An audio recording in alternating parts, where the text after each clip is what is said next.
Sometimes I call it my great Canadian novel, to encourage myself to keep on believing, but yet I tend to say it with a sarcastic smile. I have no false dreams of becoming famous, but I do take my Road-whipped Diaries seriously. For years I have been searching for the right words to start it off, to give justice to those times in high school when an angel, in the guise of an English teacher, encouraged me to share my words.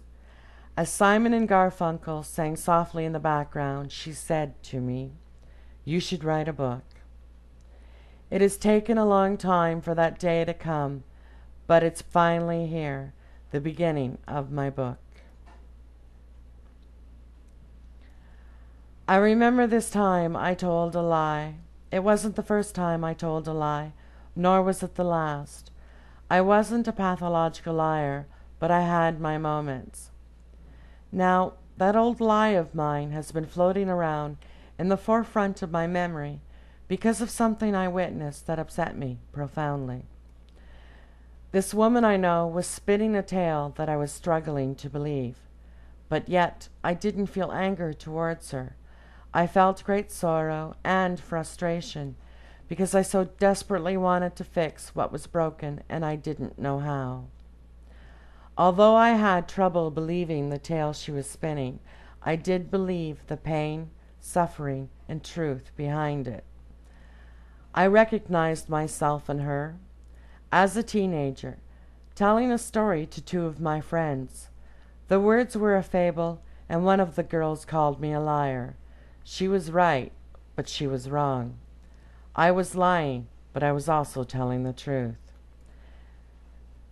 The abuser in my story was a fictional character, but in truth, I had been a victim of abuse. As a matter of fact, by the time I was 15 or 16, 6 males, all grown men with children of their own, except one, had touched me or did things to me that have been with me for life. Most of these episodes happened when I was 12 and 13.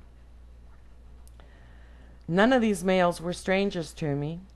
Every one of them came from within the circle of family and friends, people I was supposed to be safe with. 2 of these men have been accused by at least one other victim each. Neither of these men have been punished, except for maybe one. He's dead, and if there's a hell, one would assume he's taken up residence there. The problem is, I don't believe in the biblical hell. Last month I attended a funeral for someone I used to know, back when I was still married, back when I was still trying to understand the issues within me. During the service, a poem was read. It was called "The Dash" by Linda Ellis, a beautiful work of art. The dash refers to the line on your tombstone between the dates of your birth and death and what you choose to do with your life during that dash, keeping in mind that we never know how long or short that dash could be. There was also a line in the poem that spoke of things you might like to change.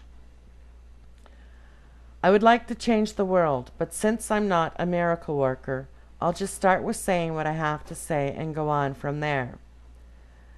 The night before the final goodbyes, as we were gathered around the kitchen table of a close-knit family, now and forever missing one, someone I hadn't seen in years spoke of this little newsletter I used to publish and how he had enjoyed it.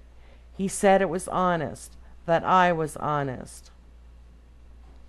He is not the only person who has used those words concerning me.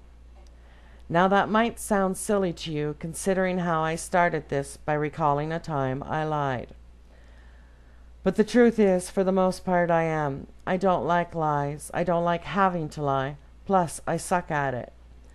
That young woman in me, who at times told tall tales, is long gone. She recognized where the lies came from.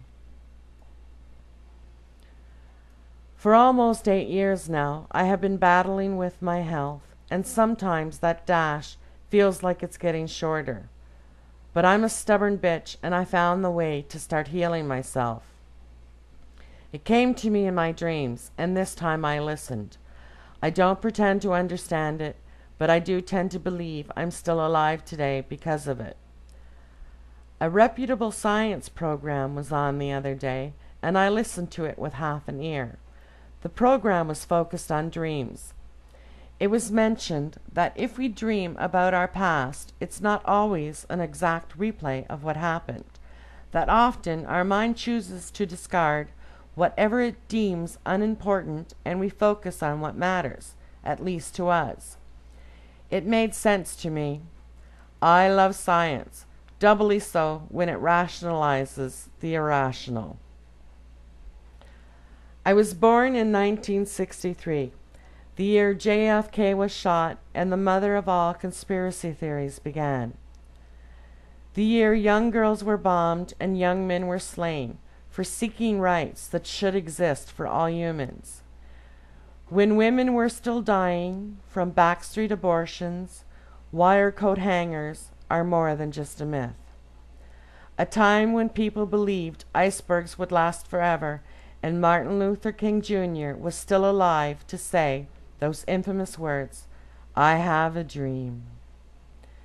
The year is now 2009, the year I watched a black man become President of the United States and spoke words to the world that drove me to tears of hope. The year 4 women were murdered in what is believed to be honor killings on Canadian soil, my country, my home.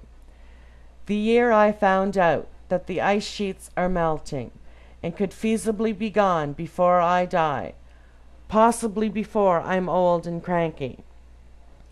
The year I watched a woman who came dangerously close to a position of global power suggest that she would counsel against abortion, even in the case of incest or rape. The year I sat listening to the craziness on television and on the internet and thinking to myself, holy shit, this is nuts. Something has got to stop. My name is Lillian, and I cannot believe the mess we humans have made of things. But I haven't given up hope in myself or in my fellow humans, for I too have dreams.